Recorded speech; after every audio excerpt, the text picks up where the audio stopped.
how do you restrict where the data comes from? Like right now you are using ArchiCAD to control The lines, right? Yeah, so if the lines are coming from Rhino, right, how do you restrict the data? It's the same thing. So I could have done, let's say, I can even do that here. See, the lines are actually going to Rhino. So I can actually go here and say, okay, instead of having those lines, I want to have this one here. And I want to have another one here. Okay? So I just go to my script now.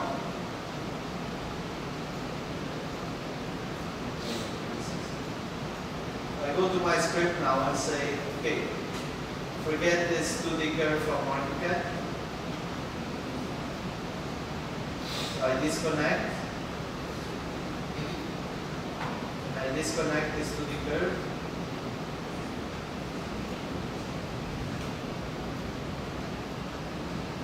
And I say that I want this 2D curve to be from Rhino. And this 2D curve to be from Rhino. Now I'm doing 160 columns. I'll put nicer. So you see the columns are here. Now I go to ArchiCAD. And they are there still. So it's the same thing. So the previous version deletes by itself. Yes. It should. Sometimes, I don't know, some elements happen to stay. So what I do is I delete them. What's the unlock GH elements for? Okay, so elements that come from Grasshopper, GH is Grasshopper, by default they are locked. So you see, if I let the mouse over, it says column selected locked. Why? Imagine you're working on teamwork, you and one of your colleagues. You're sending stuff from Rhino Grasshopper there. And your colleague goes and wants to delete or change it. It's locked, so the connection is locking them. So when you're done with the connection, you can unlock and then break the connection, and then this becomes normal ArchiCAD elements. So I have it here. I can just change the column according to what I want now. So when you do that, and then you relink afterwards, it creates a new set of. You will remember that that element belonged to that one, and you will go back to that script. So it reverse, and then all your changes are repeated. Yeah. So you will have to be careful of all these things. Or you can just go into the turn off the script or unlink then the line from that. And because you have unlocked, then or you copy them. There are many ways you can do it. But pretty much what I wanted to show you is this. What is the flow of this script and how things go from one end to the other. You might think, I found people that look at this, they find this very simple, very easy to digest. Some people really can't grasp this. So it's good that this project is on Teams. So you might have some people that are more keen on this, some people that are less keen. I can tell you by experience that the market is really looking for these kind of things. And you can see the value of it, right? You can optimize a lot what you're doing. And the good thing is, you can even have one guy that is doing a script to place one thing, another guy that is doing a script to do another thing. And slowly, or you can go even online and find an existing script that would, for example, break the facade into tiles. Some are transparent than others. So you can have some randomized stuff that you can just change with sliders. And you can use that and say, the only thing you have to put in the end is, okay, what element will this be inside ArchiCAD?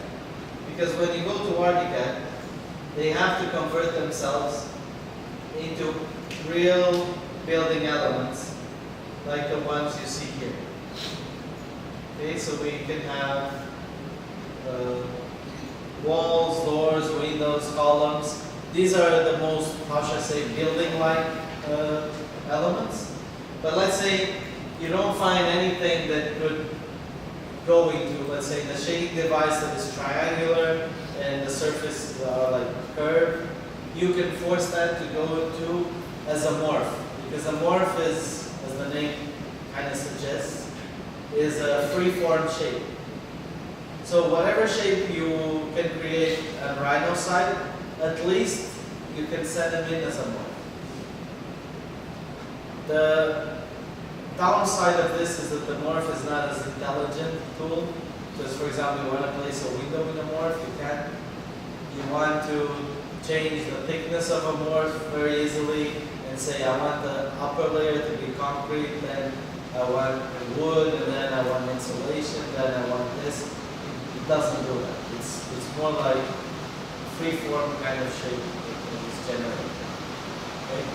When I was testing this, I think if you close the architect windows, when I was trying this, right, when you close the architect window, the geometry inside Rhino disappears, right? Well, actually, I don't know. It shouldn't, because this becomes a project in Rhino. So you should save the Rhino, and then you will have that geometry inside. Because unless I make it, doesn't show me the result of the geometry inside Rhino interface unless I can compare out. And then to evaluate all this, well, in this case, what it's doing is the geometry is being created inside Rhino through Grasshopper and Architect. So it's like a live link, always a triangle. If you take one out, you say that in Rhino you're right. If you bake that, it becomes safe there, and it doesn't need to receive any more from Architect. But also when you bake it, you break the connection with the original Architect. So there is a guide for this connection that I advise you to go through, at least roughly, Grasshopper connection guide, that will explain you all these differences. But honestly, I think it really depends if you want to bring your design from the Rhino side, or if you want to bring from parts from Architect that will go to Grasshopper. Normally when I use this, because I'm not very familiar with Rhino, I only care about Grasshopper and Architect.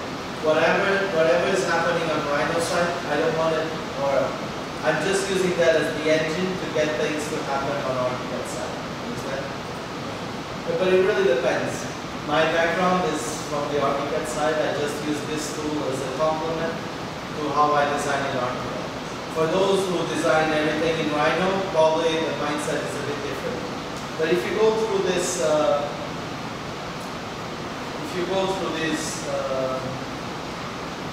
guide, I think you will have that. And also the exercises that are available are good to digest and start seeing how they use these scripts. So for example, if you have a very complex script, one of these very long spaghettis, and you don't want it to be constantly running that, you can add a trigger on Grasshopper side to make it true or false, so that the information is not always trying to send. And this will obviously stall your computer, make it slow. So only when you want that script to run, you make it true. The other one is you can use a dam. It's called dam. It's like a water dam that you can put the values that you're testing, and you want to test only on the Rhino side first. Let's say I'm putting thousands of chairs in a place, or thousands of columns. And before I keep trying to generate them in Architect side, I generate them only on Rhino. And then when I choose to open the dam, it will go to the other side. You know, so that it's controlling the script. Well, this can be done, you know, to place one single slab like I showed you, or to place hundreds of elements or thousands of elements in one go. So it really depends what you are doing. And most of the times what I do is I go without this takes to control stuff. And only when I see that it's stalling, I go back one step and then I add these triggers to control the script. Okay? So I think I can show a few more stuff here, but pretty much I think this explains how the connection is done. Let's say that instead of me placing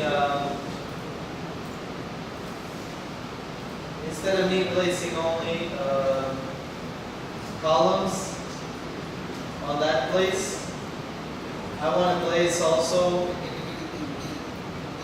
say, an object. So I can also take these points and say that this will be the anchor point for an object. So it places a chair everywhere that I have this. So it doesn't need to be, you can only use this script for placing these kind of things. You can actually add more stuff on top of it. The only thing you have to keep in your mind is when you place an object, what do you need as an input? You place with a point. Okay? When you place a column, is a point. When you're doing a wall, what do you need? You can see a line, right? So if I try to connect a point and I say, this point, please draw me a wall. The software will look at me like, what do you mean? I need at least either I have a line or you give me point and another point. And then you will know how to draw it.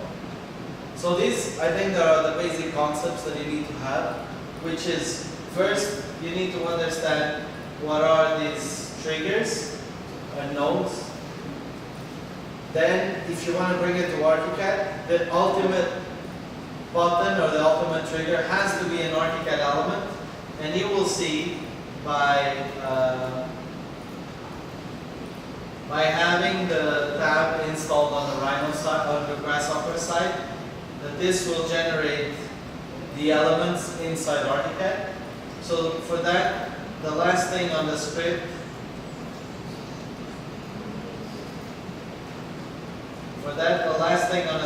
has to be an ArchiCAD element.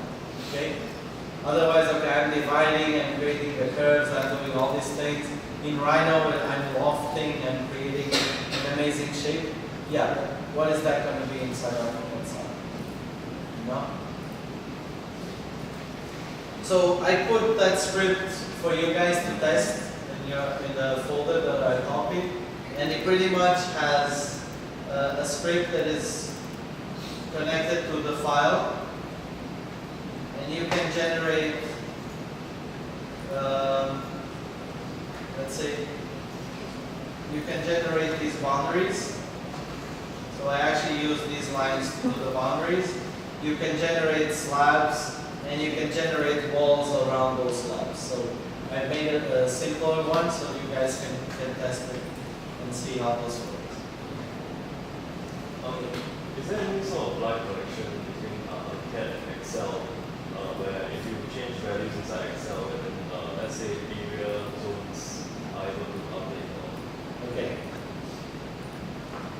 You could do that connecting Excel and Graphisoft, because Excel doesn't give input in terms of design. I'll tell you why this can be done. Imagine you have an area, let's say 10 square meters. You want to make that 15. How will it grow? In which direction? So it needs vector input and stuff like that. When you were editing the values just now using the zones, is it able to grow by itself? No, when you do in ArchiCAD on the schedule, it's not bi-directional. You can change this value. This value, the areas are coming from the model. What you can do is you go to this zone, you find it, and while you change it, by changing it, you will change out the schedule. Okay?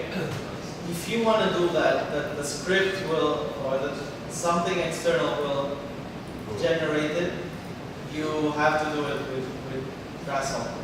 Actually, there are scripts, if you Google them, that actually do that. I find that you're getting like a bazooka to kill an ant, you know, to do this kind of things in this scale of a project.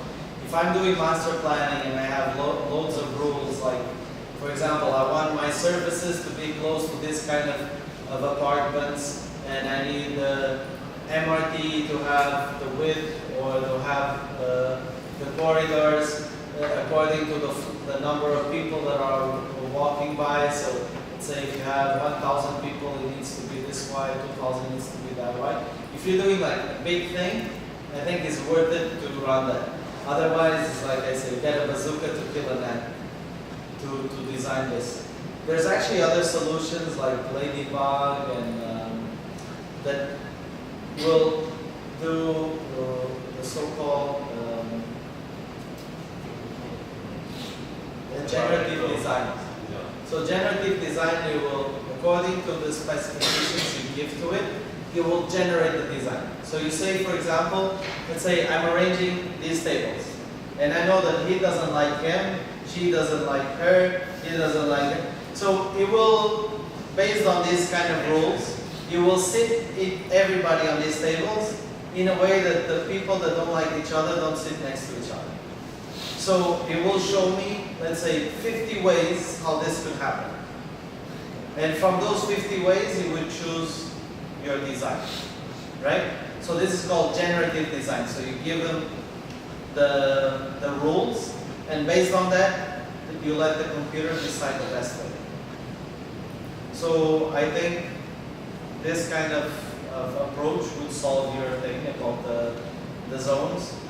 But I find that, you know, 1 foot on each side is the perfect balance. If you do some part of your design directly in ArchiCAD, because you already have tools for that, you draw